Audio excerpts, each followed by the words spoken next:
Selamat malam jemaat yang dikasihi Tuhan.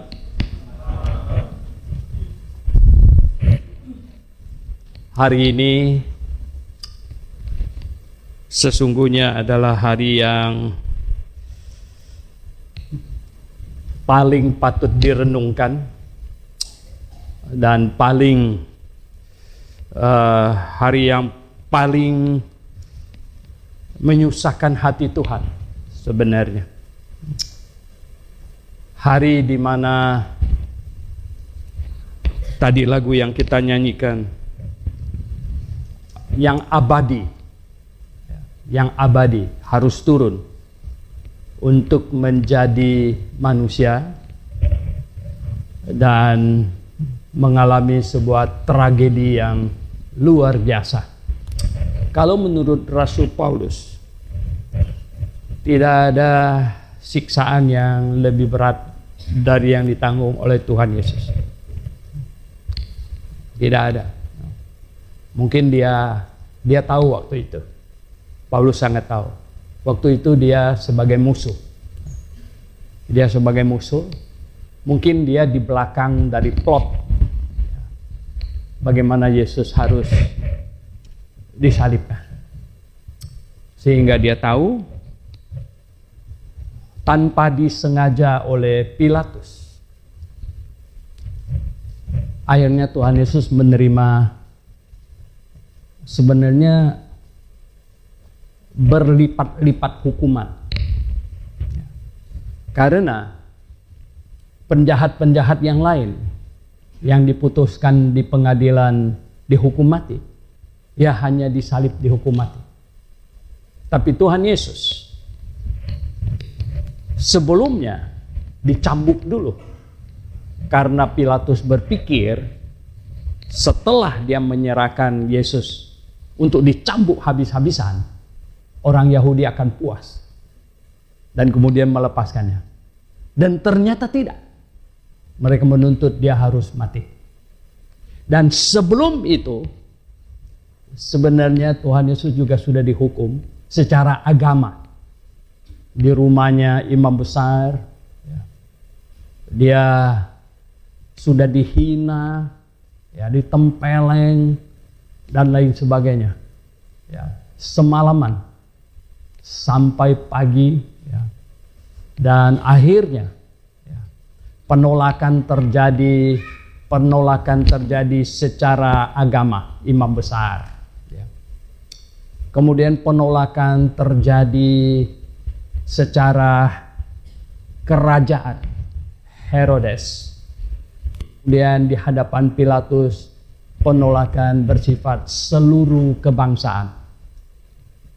Seluruh kebangsaan berteriak-teriak, salibkan dia, salibkan dia. Finish.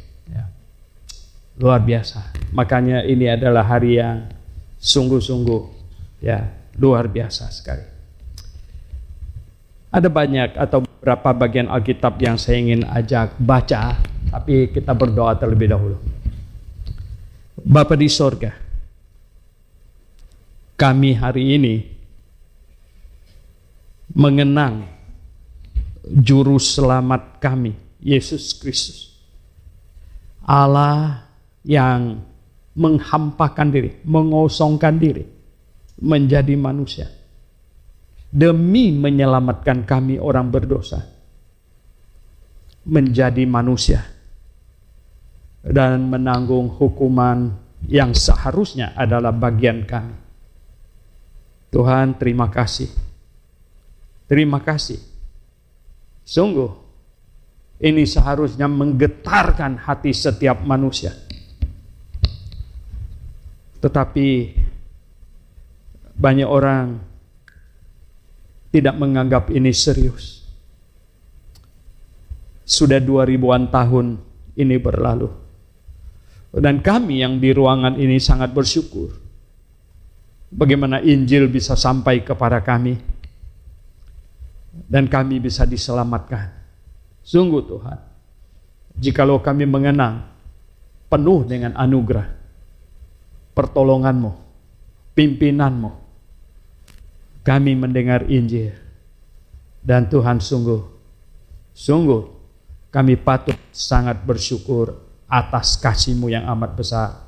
Tolong kami Tuhan, memberitakan hal ini terus menerus sampai Engkau datang. Dalam nama Tuhan Yesus Kristus kami berdoa. Amin.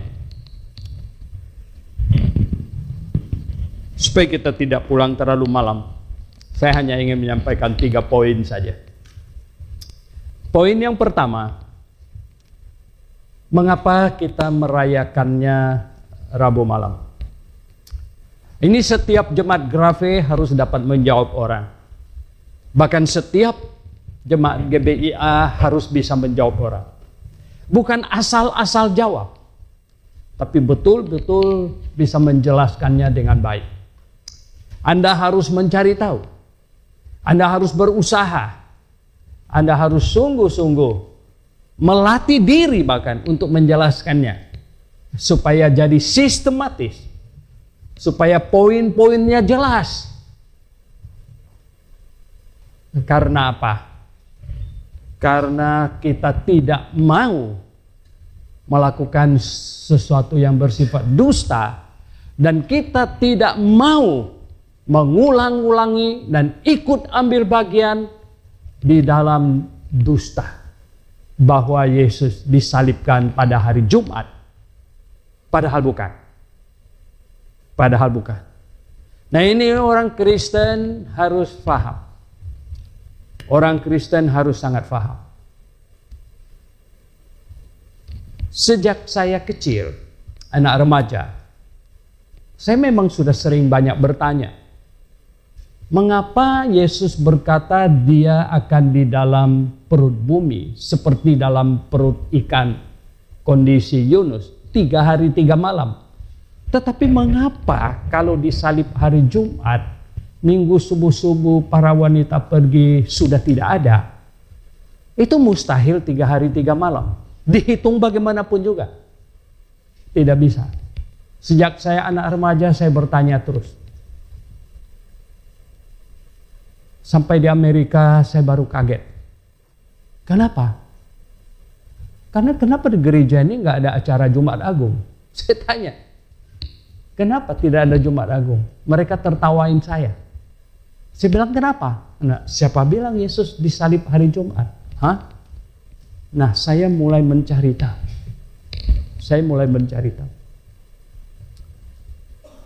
Jemaat yang saya kasih dalam Tuhan, akhirnya banyak hal yang tadinya tidak klop, tidak harmonis, akhirnya saya temukan itu harus harmonis.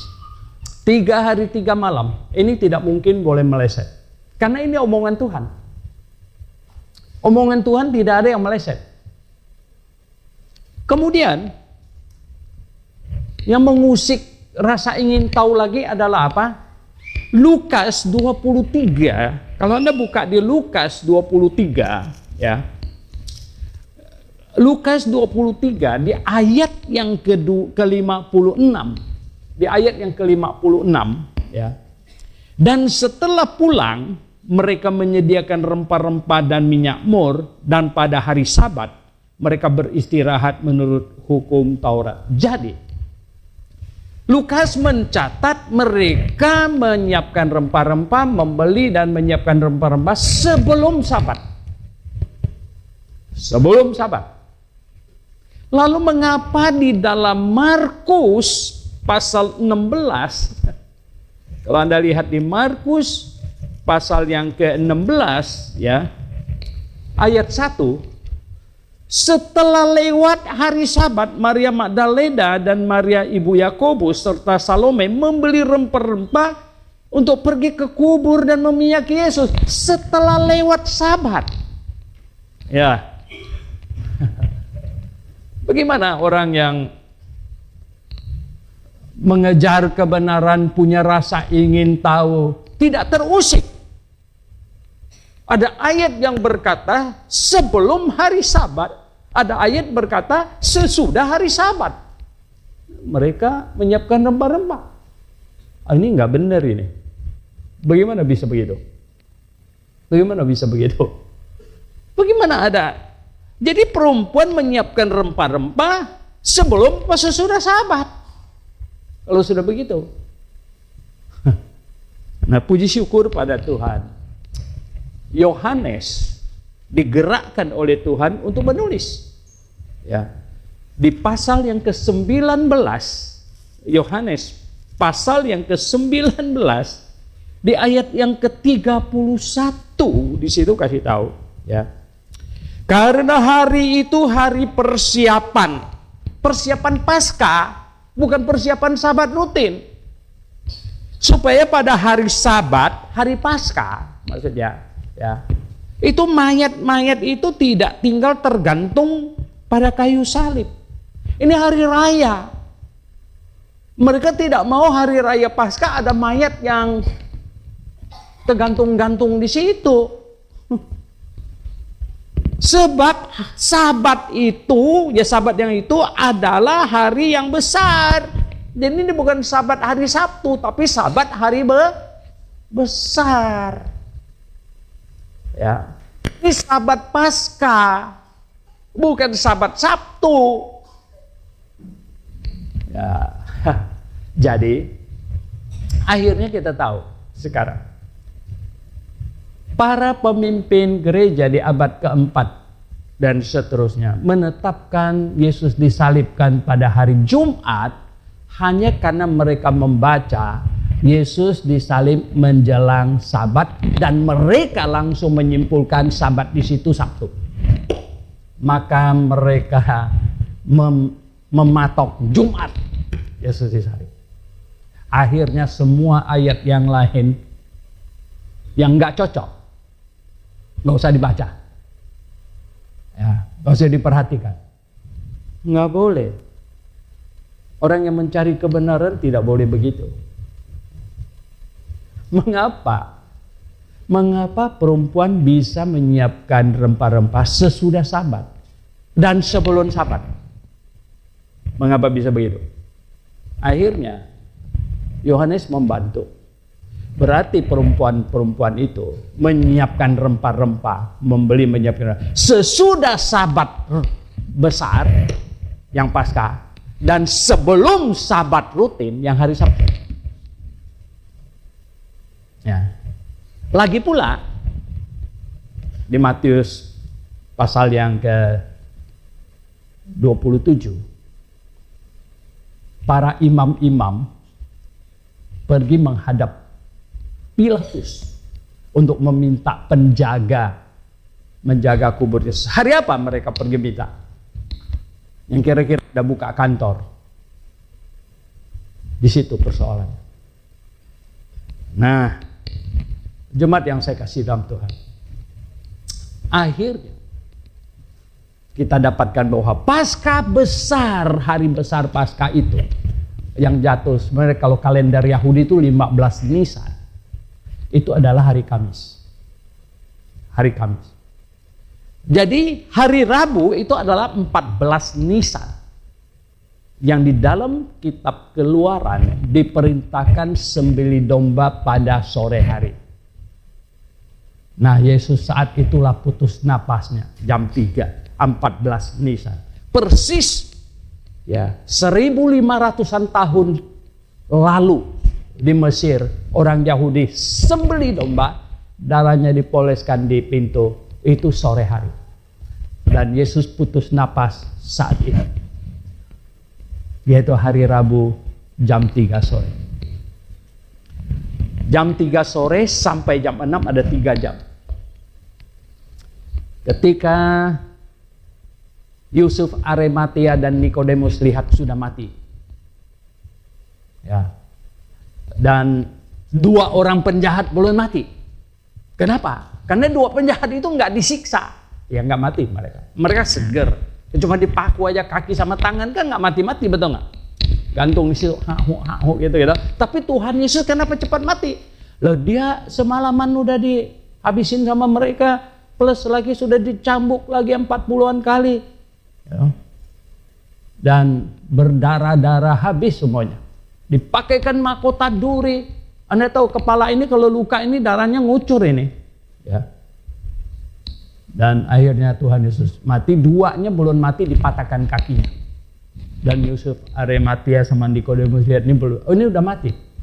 Mereka pergi minta izin. Oh ini nggak ada yang berani turunin, mesti izin gubernur, izin ke itu Pilatus. Saya sama Diaken Irwan sudah pergi ke kubur di situ. Nah kira-kira dari kubur itu kalau jalan kaki sampai ke kantornya Pilatus bisa sejaman. Balik lagi sejaman. Berarti kalau jam 3 lewat mereka ras ke kantornya Pilatus, dapat izin, ras kembali jam 5 lewat. Berarti mereka mesti cepat-cepat mengapanin tubuh Tuhan Yesus turunkan. Dan kira-kira jam 6 mungkin kurang atau sekitar itu mereka masukin ke dalam kubur. Tutup, sudah beres. Pulang. Itu sudah masuk hari raya Paskah.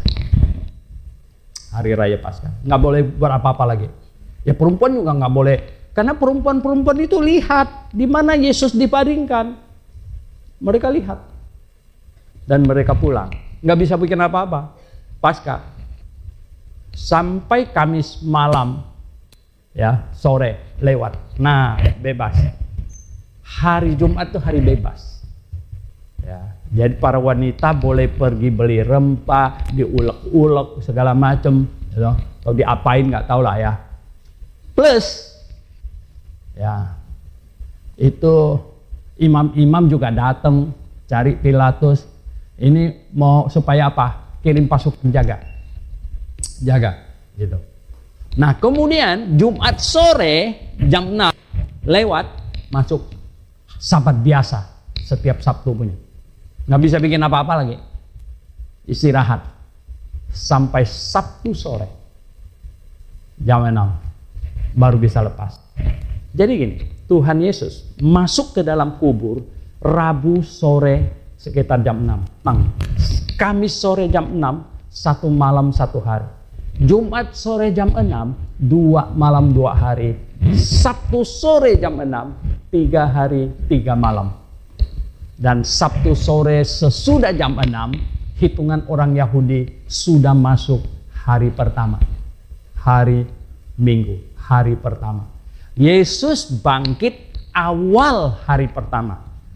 Markus pasal yang ke-16, ya, Markus 16 di ayat yang ke-9, ya. Markus 16 ayat 9 ini, ya.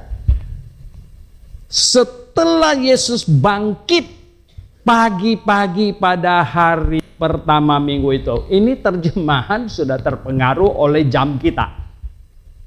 Di bahasa aslinya itu bukan pagi-pagi, tapi proi itu bahasa Yunani untuk pra, ya. Itu awal. Maka itu di KJV diterjemahkan early, awal, early, awal. Nah, awal hari pertama itu kapan? Ya Sabtu malam sesudah jam 6. Itu awal hari pertama. Yesus bangkit awal hari pertama, katanya. Ini sudah benar. Jadi jemaat yang saya kasih dalam Tuhan, nah kita harus bisa menjawab orang. Kita harus bisa menjawab orang. Kita ini bukan orang Kristen yang sengaja berbuat aneh-aneh. Bukan. Tetapi kita karena di nama gereja kita GBIA, ya, GBIA, katanya di mana itu saya dengar itu katanya, Gereja Baptis Ibu dan Anak. Nah, saya bilang ngawur kamu gitu. Aduh, nanti masih bener dia nyebut ada baptisnya. Kalau GBA dia bilang Gereja Bapak Ibu Anak gitu. Aduh, ngawur lagi kamu ini. Ini kamu ini. Saya baru dengerin belakangan ini di itu apa di broadcast itu. Ya. Gereja Baptis Ibu dan Anak. Saya bilang, Nah. Gereja Baptis Independen Alkitabiah. Nah, kata Alkitabiah ini kita pikul cukup berat, saya kasih tahu. Betul nggak? Berapa kilo? Saya tidak mau kalian semua jadi jemaat yang bongkok-bongkok gitu gara-gara pikul itu. Alkitabiah itu berat gitu. Itu berat. Kenapa tahu nggak? Ketika kita berani memasang nama gereja kita Alkitabiah, tidak boleh ada yang tidak Alkitabiah. Betul nggak? Ketika kita berani pasang gereja kita dengan nama Alkitabiah, maka seluruh jemaat tolong cari. Ada nggak hal yang tidak Alkitabiah kita lakukan? Kalau ada kita mesti koreksi. Karena kita berani taruh nama gereja kita Alkitabiah. Ada gereja yang slogannya back to the Bible, back to the Bible. Nah, saya bilang, tahun ini mau back to the Bible, tahun lalu juga mau back to the Bible, jadi nggak pernah nyampe dong. Betul nggak? Kapan dia sampai? Kapan dia sampai? Kenapa? Sekarang mau back to the Bible. Tahun depan mau back to the Bible juga. 5 tahun lagi mau back to the Bible. Jadi kapan nyampenya? Nggak pernah sampai dia. Saudara, kita punya kita punya Alkitabiah. Jadi semuanya kita harus sesuai dengan Alkitab. Nah, karena mesti sesuai dengan Alkitab, kasus Natal juga. Saya ingat Pak Asau yang mendesak waktu itu. Kalau Yesus tidak lahir tanggal 25 Desember, ini kenapa pula kita rayain Natal terus di bulan Desember? Akhirnya kita voting. Akhirnya kita merayakan kelahiran Yesus, memperingati kelahiran Yesus di bulan Juni. Kenapa?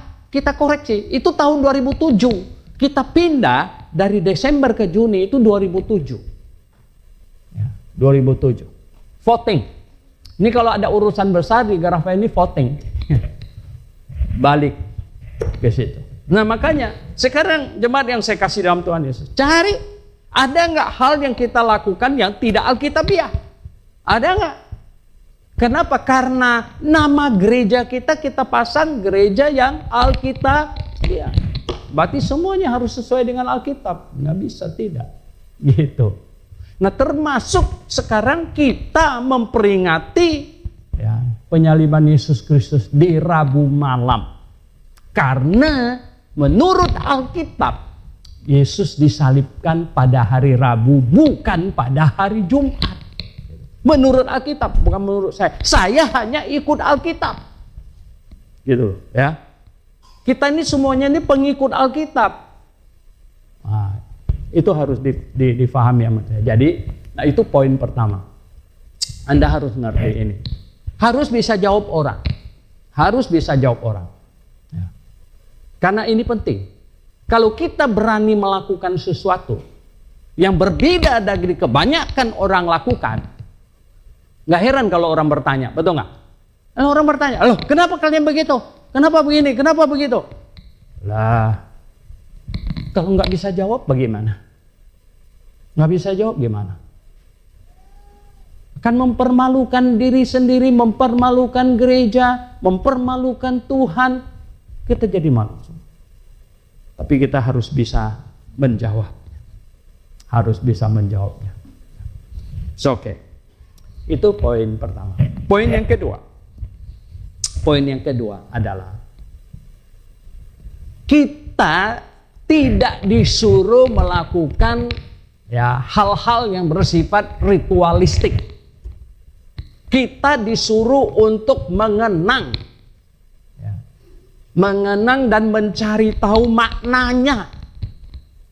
Mencari tahu maknanya, memahami mengapa ini terjadi. Sekarang kekristenan makin ngaco. Mereka bikin dengan segala macam prosesi. Ada yang hari Rabu sudah poles-poles abu, Kamis katanya putih, Jumat katanya agung. Terus ini sudah ada yang mulai pikul-pikul salib. Biasanya Filipina paling itu. Saya dikirimin di grup itu ada anak muda yang mau niru Tuhan Yesus, pikul-pikul salibnya lumayan panjang gitu. Terus ada satu orang naik ke salibnya gitu kan, jadi berat dia. Dia balik nendang orang itu. Akhirnya orang komentarnya waduh, Yesusnya nendang orang. Jadi lucu sekali ya. Akhirnya dunia ribut dengan prosesi. Dunia ribut dengan ritual-ritual. Dunia ribut dengan macam-macam.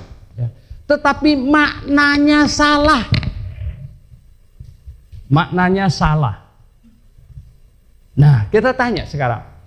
Yesus datang mati di atas kayu salib. Ya salibnya mungkin sebesar begini. Ini kalau ini paku ini kakinya masih lebih panjang dikit lagi mungkin ya. Karena baru tergantung. Yesus disalib di situ ya di kayu begini. Itu menanggung dosa berapa banyak orang? Menanggung dosa berapa banyak orang? Menanggung dosa berapa banyak orang? Semua orang, seisi dunia. Dari dosa Adam sampai dosa manusia yang terakhir. Nah, ini banyak mereka ngawur lagi. Yesus menanggung dosa sebagian orang. Hanya orang pilihan saja. Wih. Yesus menanggung dosa orang pilihan saja. Limited atonement. Penebusan yang terbatas katanya. Terbatas berapa terbatasnya? Hanya menebus dosa orang pilihan saja. Anda tahu gereja apa mengajarkan ini? Lumayan besar. Di Indonesia besar. Yesus hanya menanggung dosa sebagian orang. Jadi mereka memperingati kematian Tuhan Yesus di atas kayu salib yang menanggung dosa hanya sebagian orang. Ya ampun. Jadi kematian Tuhan Yesus sangat-sangat tidak berarti karena hanya menanggung dosa sebagian orang. Bayangkan. Nah, kita tanya. Banyak pertanyaan bisa dimunculkan. Kematian Tuhan Yesus Kristus menanggung dosa itu sudah cukup atau belum? Sudah cukup atau belum? Kalau orang bertobat percaya bahwa Yesus sudah menanggung semua dosanya di atas kayu salib, masuk surga enggak? Masuk surga. Walaupun belum dibaptis, masuk surga enggak? Masuk surga. Karena Yesus sudah menanggung dosa seisi dunia. Barang siapa yang percaya, dosanya sudah dihitungkan ke situ. Perlu ditambah baptisan enggak? Tidak. Tidak.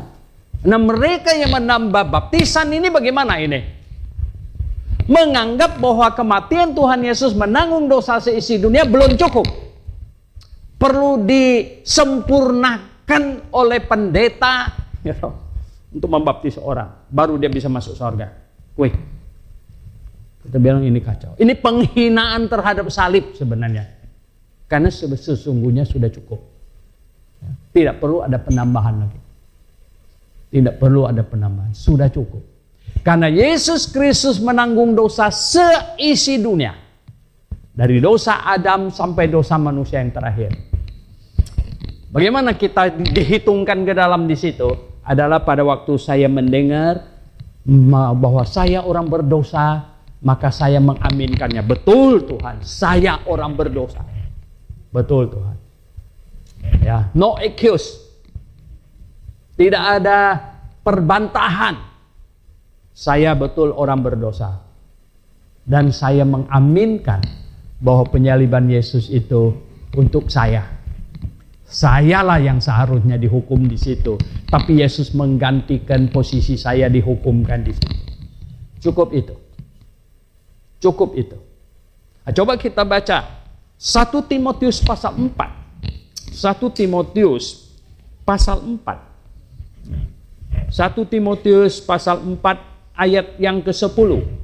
Apa di situ dikatakan? 1 Timotius 4 ayat ke-10. Coba kita baca bersama-sama. 1 Timotius 4 ayat 10. 1, 2, 3. Itulah, sebentar, ulang. Saya kena yang 9 tadi ini. 1, 2, 3. Itulah sebabnya kita berjerih payah dan berjuang Karena kita menaruh pengharapan kita kepada Allah yang hidup, juru selamat semua manusia, terutama mereka yang percaya. Kalimat terakhir ini penting. Juru selamat berapa banyak orang? Semua manusia. Juru selamat semua manusia. Bukan juru selamat orang pilihan saja. Nah, ada di situ omong begitu. Juru selamat semua manusia. Terus kenapa ada itu? Terutama mereka yang percaya. Kenapa? Yang mendapat aplikasinya adalah orang yang percaya. Tersedianya untuk semua manusia. Tapi yang mendapatkannya adalah orang yang percaya. Sudah sangat jelas di situ. Sangat jelas. Nah, jadi hari ini banyak orang memperingati kematian Tuhan Yesus dengan pengajaran yang salah. Dengan pengajaran yang salah. Bahwa penebusan Tuhan Yesus, penyaliban Yesus Kristus tidak untuk semua orang, hanya untuk orang pilihan. Itu salah. Kemudian bahwa penyaliban Yesus Kristus tidak cukup untuk semua orang. Tidak cukup hanya itu. Harus di plus apa? Plus dibaptis, baru bisa masuk surga. Plus perbuatan baik. Jadi Yesus plus perbuatan baik, saya bilang ini Injil kecampur Buddhism. Ya, yang Yesus, percaya Yesus plus berbuat baik masuk surga. Ada percaya Yesus plus disunat masuk surga. Ini kecampur Yudaisme. Percaya Yesus plus kuduskan hari Sabat baru bisa masuk surga. Ini Injil kecampur Yudaisme. Jadi hari ini ya, sudah 2000-an tahun peringatan tentang kematian Tuhan Yesus. Banyak gereja memperingati, tetapi banyak dengan pengajaran yang salah. Banyak dengan pengajaran yang salah. Oh, sangat mengerikan. Pengajaran salah. Bayangkan, sebentar kita akan ada perjamuan Tuhan. Ini yang Tuhan perintahkan. Sebentar. Kita sebut perjamuan Tuhan. Tapi ini sempat ya dibuat menjadi perjamuan kudus. Dan mengajarkan bahwa melalui perjamuan ini orang dikuduskan. Jadi bukan bertobat dan percaya kepada Tuhan Yesus yang tersalib dikuduskan, tapi mengikuti perjamuan kudus untuk menguduskannya. Oh, ini salah. Sangat salah. Sangat salah. Nah, jemaat yang saya kasih dalam Tuhan Yesus Kristus. Karena nama gereja kita sekali lagi ada kata apa? Alkitabiah. Maka ya, semuanya harus betul-betul Alkitabiah. Semuanya harus memahami yang benar, yang sesuai dengan Alkitab. Yang sesuai dengan Alkitab namanya apa? Perjamuan Tuhan. Tidak ada perjamuan kudus. Tidak ada punya. Jadi kita disuruh mengenang Tuhan. Bukan makan roti jadi kudus. Tidak ada begitu punya.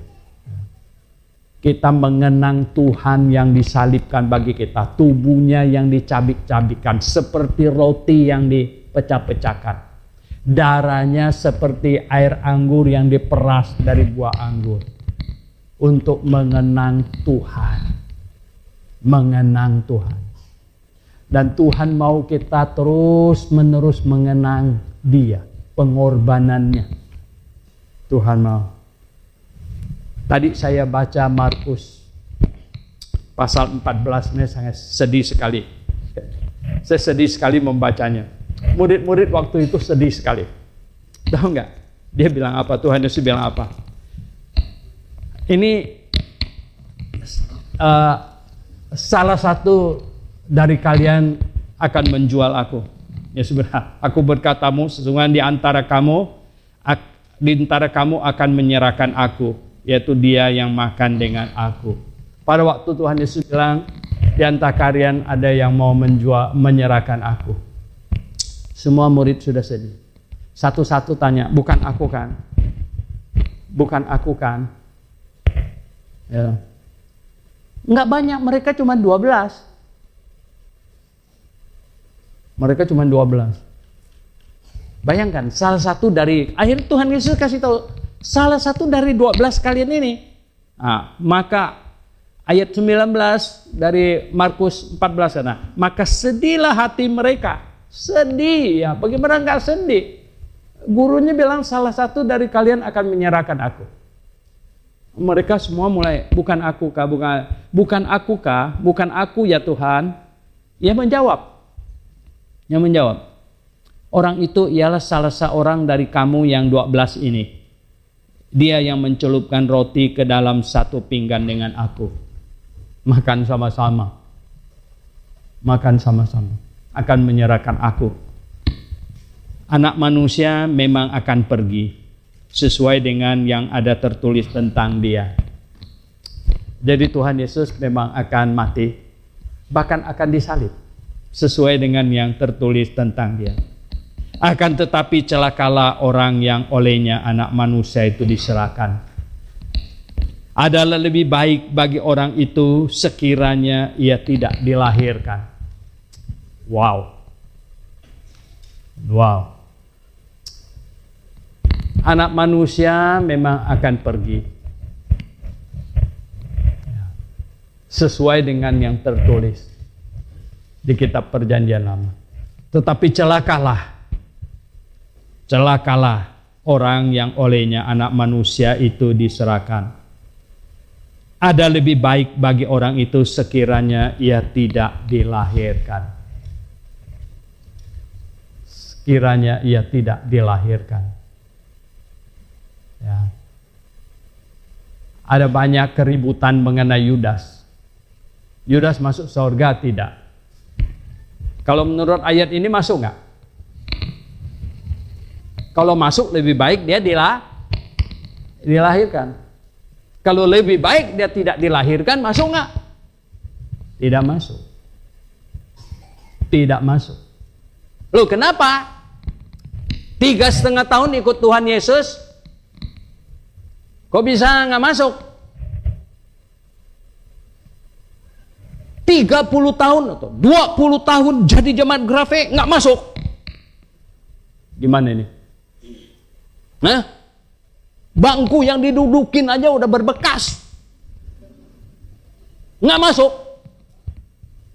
Walau. Ya nggak? Kita ini kan manusia itu paling ini tau nggak? Paling kebiasaan, paling mengikuti kebiasaan. Waktu saya di Amerika, gereja besar, kira-kira 1 kali lebih besar dari ini lagi. Waktu itu nggak ada orang, tapi saya datang paling duluan. Terus saya duduk di tengah-tengah gitu, di tengah-tengah. Yang saya heran, dalam kondisi sesepi itu, ada satu bapak datang sama saya, dia bilang, boleh pindah nggak? Itu tempat duduk dia. Bingung juga saya. Itu tempat begitu luas, kenapa pula itu tempat duduknya dia? Dia kan boleh duduk aja di depan sedikit atau di belakang sedikit, betul nggak? Gitu. Tapi itu tempat duduk dia. Ternyata dia biasa di situ. Kan gitu. Ya, makanya kan, Pak Timotius di situ, dia nggak pernah pindah, ada berapa tahunnya di situ. Gitu. Nggak pernah pindah. Nah makanya saya bilang tadi ya, tempat duduk kamu aja udah ada bekas pantatmu di situ. Ya, kalau nggak masuk surga, waduh, Yudas ini nggak masuk surga. Tahu nggak kenapa Yudas nggak masuk surga? Kenapa dia ikut Yesus? Start awal semua murid Tuhan Yesus ikut dia itu guru, rabi, betul nggak? Kan orang Yahudi kalau sudah mulai mantap keluar itu cari murid, jadi rabi, cari murid. Jadi Tuhan Yesus panggil murid. Mereka ikut dia. Wow, ini rabi nih, coba ikut dia. Makin ikut, akhirnya mereka makin mengenal dia, makin lihat tanda ajaib yang dia buat, segala macam mujizat yang buat meningkat. Dari guru menjadi percaya dia apa? Nabi. Nabi ini. Ini nggak main-main. Nabi. Ya toh. Saingan sama Nabi Elia. Ya, saingan sama Nabi Elisa. Oh, ini Nabi hebat. Tapi Nabi boleh disembah nggak Nabi? Nggak boleh. Dia Nabi. Ya, makanya sampai di Matius pasal 28 itu murid-murid masih banyak nggak berani sembah dia. Kenapa? Karena mereka masih belum yakin dia itu Tuhan. Ya, kalau Rabi oke, Nabi oke, ya, melihat mujizat segala macam oke, meningkat lagi dia Mesias Allah sendiri. Wah. Nah, nggak tahu Yudas itu sampai tingkat apa? Ini nggak? Yudas itu sampai di tingkat rabi, oke, dia guru rabi, makanya dijual 30 keping perak, nggak apa-apa lah, ya toh, dijual. Saudara yang saya kasih dalam Tuhan, oh ngeri sekali. Ya. Nah, banyak orang jadi Kristen, tapi tidak memahami makna inti dari kekristenan, inti dari kedatangan Tuhan Yesus, inti dari penyaliban. Inti dari semua itu tidak paham, hanya hura-huri, ya, apa istilahnya itu, penggembira, ya, penggembira, supporter, penggembira. Wah, kacau itu, ya. Nanti dienyahkan, nggak masuk surga. Kalau tidak masuk surga, lebih baik tidak dilahirkan. Kalau datang ke gereja hanya jadi penggembira, wah. Anak-anak panti, apakah kebetulan kamu ada di sini? Hah? Dengar khotbah dengan baik nggak selama ini? Atau pilih duduk belakang supaya bisa main HP? Hah? Saya lepas tanggung jawab, oh. Khotbahnya sudah habis-habisan ini. Ya. Tapi kalau nggak ketemu kamu di sorga, saya nggak main-main, saya kasih tahu. Ya. Betul ya. Jemaat Grafe saya kasih tahu. Ya. Saya mau tuh ketemu kalian semua. Nggak ada satupun yang lolos, yang jatuh. Amin? Nggak ada yang lolos. Karena saya tanggung jawab di hadapan Tuhan nih. Saya tanggung jawab nih. Saya tanggung jawab. Ya. Tapi kalau ada yang lolos, lebih baik dia tidak dilahirkan. Ya. Wah, celaka itu. Celaka benar. Nah, hari ini kekristenan di mana-mana penuh dengan acara prosesi, pikul-pikul salib, ya toh, tendang orang lagi. Hayya, gimana ini? Ini kan kacau ini ya. Bagaimana ini ya? Nggak bisa, bukan begitu. Jadi kita harus jadi orang Kristen yang benar, yang alkitabiah, yang ngerti inti pengajaran kekristenan yang benar, intinya. Yaitu apa? Kita diselamatkan oleh kematian Tuhan Yesus Kristus di atas kayu salib. Nah, itu ya. Bahwa dia tergantung di situ karena menggantikan saya. Tidak ada jalan saya bisa masuk surga. Orang berdosa, dosanya setitik saja nggak bisa masuk surga kok. Dosa harus diselesaikan dengan penghukuman. Maka Yesus datang dihukumkan menggantikan saya. Jadi saya masuk surga bukan karena kehebatan saya, kemampuan saya, bukan saya pinter, begini, begitu, dan lain sebagainya, bukan. Cuman satu, saya di dalam Yesus, maka saya menjadi kudus. Karena Yesus bungkus saya di dalamnya, dan saya tidak akan keluar, saya tidak mau keluar. Apapun yang terjadi, saya tetap di dalam Yesus. Nah ini. Ini adalah tekad. Ya, ini tekad. Poin nomor 3.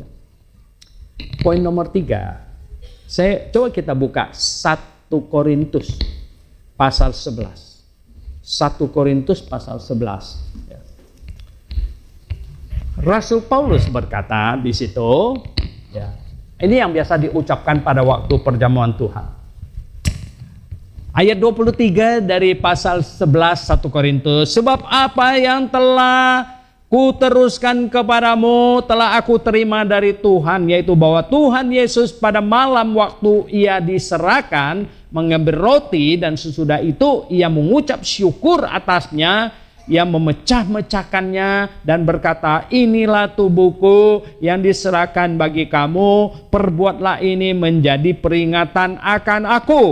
Demikian juga ia mengambil cawan sesudah makan lalu berkata, cawan ini adalah perjanjian baru yang dimeteraikan oleh darahku. Perbuatlah ini setiap kali kamu meminumnya menjadi peringatan akan aku.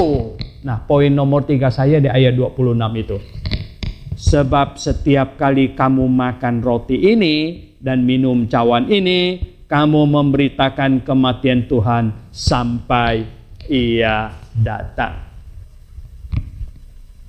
Setiap kali kita makan roti ini, kita minum anggur ini, katanya apa? Kamu memberitakan kematian Tuhan sampai Ia datang. Oh, ini mengandung makna yang sangat dalam ini. Memberitakan kematian Tuhan. Berarti Tuhan mati. Ya, bukan Allah mati. Tuhan itu sama dengan Tuhan. Tuhan Yesus mati secara kemanusiaan di 1 Petrus pasal 3 ayat 18 dikatakan mati sebagai manusia. Mati. Menanggung dosa saya. Dia mati. Memberitakan kematian Kristus sampai Ia datang. Mati dan akan datang. Ini istimewa. Cuman satu-satunya yang mati dan akan datang. Pemimpin agama yang lain mati, bisa datang lagi nggak? Mana bisa? Betul nggak? Ya mati. Nggak bisa datang. Ya. Tapi Yesus Kristus memberitakan kematiannya sampai Ia datang. Berarti Dia janji akan datang. Akan datang menjemput kita. Ya. Inilah pengharapan orang Kristen Alkitabiah. Yaitu apa? Yesus datang secepatnya. Makanya kita berseru apa? Maranatha. Kita bukan berseru shalom, tapi kita berseru Maranatha. Yang artinya Tuhan, datanglah segera. Tuhan, saya mau Engkau datang secepatnya. Saya mau Engkau datang kalau bisa sekarang, Tuhan. Di banyak grup, di grup Kristen politik, mereka mempermasalahkan akan perang dunia ketiga ini, gara-gara Trump. Begini, begitu. Ya, saya bilang belum. Perang dunia ketiga itu kalau menurut Alkitab itu perang Harmageddon. Ya. Tapi kita akan memasuki dulu masa tribulation. Dunia ini bukan kita. Dunia ini masuk dalam tribulation. Saya nggak masuk. Saya sudah terangkat bersama Tuhan Yesus. Saya sudah terangkat. Nah, saudara yang saya kasih dalam Tuhan Yesus, memberitakan, kita melakukan ini, memberitakan tentang kematian Kristus sampai Ia datang. Berarti apa dong? Perjamuan Tuhan ini setelah Yesus datang rapture masih dilakukan nggak? Nggak lagi. Ini spesial jemaat. Spesial jemaat. Ini masa dispensasi jemaat sampai rapture selesai acara ini. Wow, indah sekali. Oleh sebab itu, saudara yang saya kasih dalam Tuhan, mari kita melakukannya dengan pemahaman yang benar, yang baik, karena kita perlu menjelaskannya kepada orang lain. Kita melakukannya, kita memberitakan kematian Kristus sampai Dia datang. Berita apa yang kita sampaikan kepada dunia? Yesus mati menanggung dosa berapa banyak orang? Seisi dunia, termasuk dosa kamu, bilang. Termasuk dosa kamu. Tetapi kamu kalau tidak menerimanya, kamu tidak memperolehnya. Tapi kamu dikasih tahu sebenarnya penanggungannya itu termasuk kamu. Karena Yesus menebus isi dunia. Bagi yang sudah dewasa, sudah akil balik, mendengar ini, kamu harus menerimanya. Supaya ini diaplikasikan kepadamu. Nah, inilah yang kita beritakan. Inilah yang kita beritakan. Beritakan terus sampai kapan katanya? Sampai dia datang. Atau sampai kita pergi. Ya, sampai dia datang atau sampai kita pergi. Makanya kita harus mengerti. Kalau kita tidak mengerti, kita salah beritakan. Kita salah beritakan. Malah kacau balau. Malah membuat orang ke neraka. Karena salah. Injil yang salah. Tidak boleh terjadi itu. Jadi 3 poin. Yang pertama, mengapa kita rayakan malam ini? Bukan hari Jumat. Anda sudah bisa jawab orang? Yang kedua, maknanya lebih penting dari segala macam upacara ritual. Entah apa-apa yang dilakukan banyak sekali. Kacau balau. Dan yang ketiga, kita sungguh-sungguh harus mengerti karena kita disuruh melakukan ini sampai Tuhan datang. Tiap kali kita melakukannya, kita memberitakan kematian Kristus sampai dia datang. Amin jemaat sekalian.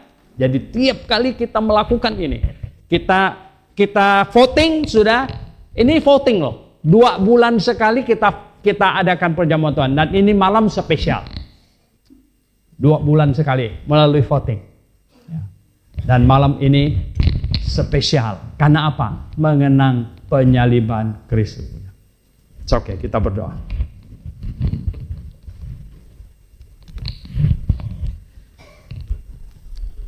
Malam ini kita mengenang adalah malam yang selama Tuhan ada di muka bumi sekitar 33,5 tahun adalah malam dia paling sedih. Adalah malam dia paling susah. Saat di Getsemani dia sampai mengeluarkan keringat darah. Sungguh dia bertanya kepada Bapa, sekiranya cawan ini bisa berlalu. Tapi tidak bisa berlalu. Dia harus menghadapi demi kita. Oleh sebab itu kita patut mengucap syukur. Bukan hanya dengan mulut kita, tetapi dengan hidup kita. Dan kita berkata, Tuhan, saya mengucap syukur, sangat mengucap syukur. Kiranya hidup saya di muka bumi ini akan berarti. Dan saya bukan percuma dilahirkan. Tapi saya beruntung dilahirkan. Tapi saya bersyukur dilahirkan. Saya adalah orang yang sangat-sangat beruntung mendapat kasih karunia-Mu, bisa diselamatkan. Katakan kepada Tuhan, Bapa di sorga, kiranya peristiwa yang kami peringati terus menerus tidak akan membuat kami bosan, melainkan akan membuat kami lebih mengasihi-Mu, lebih dan lebih dan lebih ya Tuhan. Terpujilah nama-Mu. Kami akan mengasihi-Mu sampai nanti bertemu dengan-Mu Tuhan di dalam kemuliaan yang Engkau sediakan. Terpujilah nama-Mu. Selama kami di dunia ini Tuhan, pimpinlah kami. Anak-anak-Mu Tuhan, berkatilah. Biarlah hidup mereka Tuhan sungguh menghidupi kehidupan yang indah, memuliakan Engkau, dan berkecukupan juga secara materi. Oleh karena mereka bekerja dengan baik, dan Engkau memberi hikmat. Terpujilah nama-Mu. Dalam nama Tuhan Yesus Kristus, kami berdoa. Amin. Oke, kita akan langsung mengikuti perjamuan Tuhan. Karena kita langsung, jadi aturan kita di sini yang boleh ikut itu adalah yang sudah menjadi anggota jemaat. Yang sudah menjadi anggota jemaat. Kalau ada yang berasal dari Tunas, boleh. Ya. Kalau dari GBIA yang sudah independen, tidak boleh. Ya. Jadi jelas ya. Kalau yang masih tunas, jemaat tunas, boleh. Berarti dia masih jemaat grafe, karena masih tunas. Tapi kalau yang sudah independen, berarti dia sudah jemaat tersendiri. Oke? Ya. Tidak apa-apa, Anda duduk saja di sini. Kalau belum jadi jemaat, Anda perhatikan. Semoga Anda jadi rindu mau jadi jemaat. Ya, karena kalau ketika Anda menjadi jemaat, maka Anda ada di dalam kami bagian sama-sama gitu. Ya, jadi kami berdoa supaya Anda rindu menjadi jemaat grafe dan kami tangan terbuka ya, menyambut Anda.